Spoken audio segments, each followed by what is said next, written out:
Welcome everyone to another Wildlife with Ray. I'm taking you back again to the New Jersey shore, just like on the last episode, except a totally different area, a different time of year. The last one I did was the least terns in the spring and summer when they were having their babies.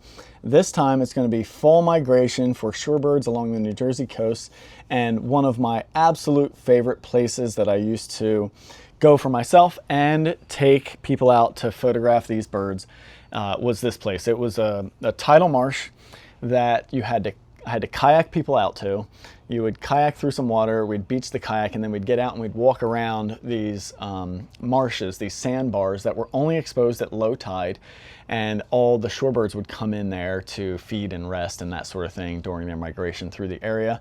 As you can see, some of the most beautiful beach and marsh habitat that I've ever photographed things in. It was just a stunning place. The backgrounds were incredible. There was beautiful space. It was so much fun and challenging.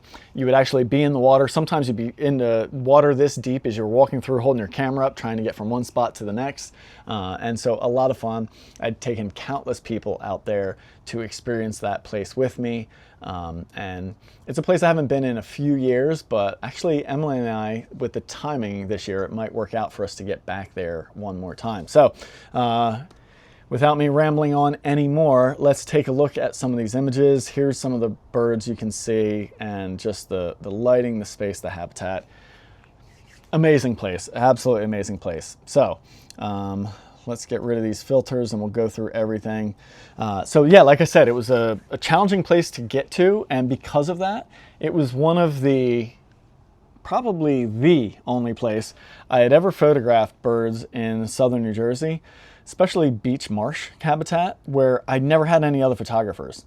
You'd get these juvenile tricolored herons coming through, and this was the other thing that happened a lot in the fall, is you would get a lot of first-year birds coming through. So this is actually a young first-year salt marsh sparrow. So really crisp plumage. So you didn't get always like breeding colors and stuff like that out of these birds, which was fine, but you would get some of these first-year shorebirds that would exhibit this stunning plumage and stuff like that. These salt marsh sparrows actually were born out there. So some of these are probably the adults, some are the young ones. But they did actually nest out there in this habitat. It was one of the few areas in New Jersey that I had ever found to photograph them. I could find seaside sparrows really easily. Salt marsh were much tougher, but just a beautiful sparrow, and one that lived in a very unique habitat, and really cool to see them like running around out in the open sand like that. Some short-billed dowitchers would be coming through as well. Those were really fun, and you can see like just insane gradient backgrounds you could get out there because of the open distances you would get. And yeah, just it brings back such incredible memories right now, like looking at these photos, because I think it's been at least 3 years, maybe even more, since I've been out there to do this, because it's been 3 years that I've been kind of on the road and not really in New Jersey much. So it's been a while, but I would love to get back there one time. We had semi-palmated plovers, black-bellied plovers. The really neat thing with the black-bellieds is you'd get to see them in a lot of varied plumage. So from this one that's kind of fading out of the plumage in that transitional state to one like this that's showing much more of the breeding colors. And then you'll see some throughout this that are almost completely non-breeding. So it was cool to see the entire range. We get some gull species out there. Here's another row of these black-bellied plovers, and you can see right here, right, we got full non-breeding, and then this guy's got a nice black throat and belly, so all the way, not to full breeding, but close to it sometimes. There's another great example. Look at that fella. And it was always fun. I'd have people out there, and even when I'd go out myself, when we're working with the black bellies, it's like, all right, let's survey the flock and find like the darkest bird, and that's what we're going for. That was always our target, was to try and get these ones that were looking a little bit more sharp. You had your more basic willet out there, but when you get habitat like this with the marsh grasses, it was always beautiful. And back to some black-bellied. You know, the other really fun thing here too was being able to play with the tides. So these tides would change pretty quickly as the sand was exposed. So a lot of times you'd have the birds resting on the sand, but then the tide would start coming in, and then next thing you know, you got water right underneath of them, you know. There was also a resting royal tern colony out there. I don't know that they bred out there. I was never there in the summer. I was always doing other stuff, but they were always there in the fall, which was really fun. This is a photo a friend of mine took of me out there. This was one of the times I was out just shooting on my own without a client, and I had the big lens out there, but I took it out on just half of my floating hide. I didn't need a hide out there because the birds didn't really care about like camouflage and stuff like that. But it was nice to have something to kind of float the big heavy lens on. So that was neat. But yeah, there's some of the royal terns out there, and you can see just, yeah, you get these stunning, beautiful backgrounds. A lot of the times I would go out early because it was a little bit of work to get out there. So, you know, I'd be out there with some stronger light. I always like this one with the little feather floating in there, and the young tern. You'd get some juvenile terns that were just begging for food all the time out there, just making noise, screaming for food. Juvenile black skimmer, looking kind of sharp. But yeah, like just look at the reflections you would get off of some of the water. Oh, it was an amazing place, guys. It really was. So much fun. So talking about technique, right? So this was one of those things where it's all about the low perspective. Basically, everything you see here is going to be water level or, you know, sand mud level. That's what I'm trying to do all the time. Keep the camera and setup as low as possible. And it was a challenge because we were in the water a lot of times. A lot of times I'm crawling through elbow deep water with the camera, trying not to splash salt water on it, trying to keep everything dry. It was a lot of work. This was back when I would take that big, heavy 500 f4 setup you just saw a little bit ago out there. Nowadays, if I went out there, no way I'm bringing it. Well, I shouldn't say no way I'm bringing a big lens, but I'm more likely to bring a 100 to 400 because it's hand holdable. A lot easier to maneuver. That means I can move around and get in places. Now, with a background that's that far away, the difference between 500 f4 or 400 at 5.6, which is what my 100 to 400 millimeter would have, would be negligible. I'd have to get a little bit closer, but I got so much distance out there, I could get the exact same backgrounds, I can guarantee it. I could probably even do it with that 28 to 400, honestly, because even at f8, you get close enough to these birds, those backgrounds are gonna melt away and give you those beautiful gradients. That being said, it is easier to do with a long prime lens, fast prime lens, I should say. So, you know, there's nothing wrong with having that out there, and I'm sure if I took my 400-2.8 out, it would do a beautiful job, you know, but it's just a lot harder work out there. So here's a snowy egret catching some fish, and then look at this. Like, he's looking all sleek there, and then he did this ruffled out thing. I still remember this photo. I've never seen one do that. He looked like he just got just pulled out of a dryer or something like that. Hilarious looking. But you'll see later. I think this is a couple of outings I jammed in together here just to show some diversity and variety. Sometimes I'd have the stronger light like this as they ran around, and every once in a while we'd get a brown pelican fly by up there and these gulls. I think this is a herring gull with a crab out there. Or actually, it could be a young blackback gull because there was always some of those out there as well. But anyway, far away shots, close-up shots, dramatic light, wide open spaces, beautiful backgrounds. You could get just the blue background with water in some directions, and then you could get, as you saw, more of the distant tree line like this, or sometimes you get the marsh grasses in there. This is a young common tern out there bathing and preening, getting all cleaned up. And then especially, like, these snowy egrets were always a blast as well. We had oyster catchers out there, back to the common tern, just a ton of diversity. Back to the royal tern colony there, and then back to these sparrows. These were one of my favorite backgrounds to try and get, though. So if I had an option, I would always target birds that were in and around and near these grasses. I found these grasses to be beautiful, even when they were backlit like this with this semi-palmated plover. And so I loved showing the grasses in there. Number one, I think it showed off the habitat really well, like you see here. And number two, I thought it just gave a lovely color and texture. This was at the end of summer, so the grasses were always like this crazy green. You're only seeing some golden browns in there just from the I think, previous year's dead tips and the light being really, really golden low. But when you had stronger sun on it, boy, you'd get these greens out there that were incredible. Some of these browns were distant Phragmite grasses in the backgrounds and then trees above them. But look at that. I mean, that background just melted away, gave you this lovely layered sandwich back there that you would get to shoot. And the whole time you're soaking wet, and I don't mean just like, oh, you're laying the front of you is wet. I mean like you're soaking wet, you're in the water. Some of the times there were some areas where the channels were so deep, and this was one of my favorite things to have happen.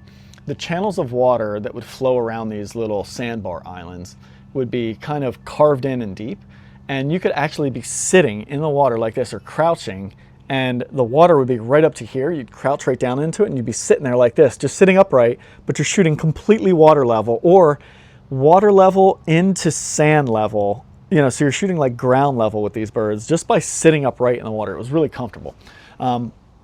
Much more often you were crawling around and crouched over in some weird awkward position or just laying in some mud, but you did what you had to do to get these incredible shots. And you know, sometimes we'd crawl in to get to these birds, or you would just lay and wait for them to come to you, that kind of thing. But always such a freaking blast out there. And it was really neat too. You really had to time the tides correct, because if you went out when the tides were wrong, it would cover the sandbars and there'd be nothing out there, guys. Number one, you wouldn't even see the sand, but the birds were just gone. They would all go to other areas. But this area was so productive with food, with fish, and the mud had, I think, a lot of like invertebrates and worms and stuff in it. So even the little shorebirds would come in to feed on it, that every time it was exposed, they would just rush in. But you had to time it so it coincided with sunrise or sunset. And so you couldn't just go out anytime you wanted. There was only like select days out of the year that you could get out there, which was a big part of the fun of trying to figure it all out. I remember this snow egret. I was laying down working with this black-bellied plover right here, or maybe a semi-palm, I guess. I think it was like both. I was working with the black-bellied, semi-palm in there, just laying there, and out of nowhere, this snow egret just walks in. Light is just getting about as perfect as you can get. Look at this beautiful evening sun. He walks right in front of the marsh grasses, starts feeding and hunting. Like, look at that. It's hard to get better than that, you know? Like, just a perfect setup. Beautiful distances. The marsh grasses are back there, but given a good distance, he's hunting, grabbing fish and seaweed and everything. And oh, just an incredible moment. It really was. And then he just like walked right up to me, you know? So just stunning light. Got a good shakeout on him. Yeah, I definitely shot the heck out of that bird. I remember that. And then, I don't know if this is still snowy. It might have been the same one. Moved on. I went and shot some backlit stuff. And that's the other thing that would happen. This marsh area was so wide and open so far that you could get the sun touching the horizon. You can see it heading down back there. And this was a great egret that was feeding out there. And you'll see there were some clouds that showed up. I think this was the day right at the end. So here's one of those examples. Not humid enough, so I still can't expose for the sun. The sun is still too bright. I'm maxed out on my settings as far as shutter speed, 8,000th of a second on that old D4S. And 100 ISO, so my ISO is all the way down. The only way I could get darker is to close down the aperture, and even then, I probably wouldn't be able to get exposure in the sun, or if I did, the bird would be so damn dark, I'd never be able to recover it. So I just let the sun overexpose. But watch this. As it kind of filtered into that cloud, as it got lower in the sky, I start getting more. So look, we go from almost all white sun, half white sun, just a little bit of white sun left, and then finally we get an exposure where we get detail in the whole thing. Or here's the one right here, right? This one still has a little tiny whitish gray spot right there, and then it dipped in lower into those clouds and gave me a proper exposure there. And so I was able to get it and nail it. And yeah, this is definitely one of my favorite shots from all of my times out there. I always just really love the way this laid out with the clouds, and you know, nice graceful great egret right there silhouetted in that space. So a lot of fun. And then I think he moved on, or I couldn't line him up anymore, so I just shot the sun. That's what it looked like back there. So you can see the sort of thin clouds it kind of dropped into. And there were other times where I'd have really humid days, and boy, you could expose the heck out of that sun no problem all the time, which is pretty cool. There's another photo of what it looked like walking around. So this was the water. This is how you'd walk from spot to spot. And a lot of times you'd be laying down and stuff like that. So you would just go out there, get soaking wet, and just get right in it. Back to some of these salt marsh sparrows. This one was always fun with the little shell there. A pectoral sandpiper showed up once. I mean, I've seen such diversity of species out there, which was really, really cool as well. I always love that. Back to a dowitcher. They're always fun feeding in those shallows. Look at the colors, the background, calm water. Oh, amazing times. I loved it. I want to go back now. That's what this is doing.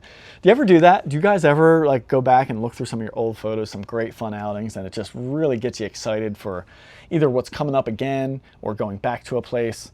That's totally what this is doing right now. Even when they were out on it was more sand than mud flats there. So even when they were on land, it still looked kind of pretty. It wasn't like that dirty, gnarly mud or anything like that. So you can see this black-bellied plover looking good there. It's another snowy egret. Look at this. This is probably a first-year bird. Look how crisp the plumage is on that. That thing is stunning looking. I know it doesn't have the black belly and throat, but my goodness, what a good-looking shorebird that is. And then this one. Yeah, back to that shell. This guy just posed up so nicely.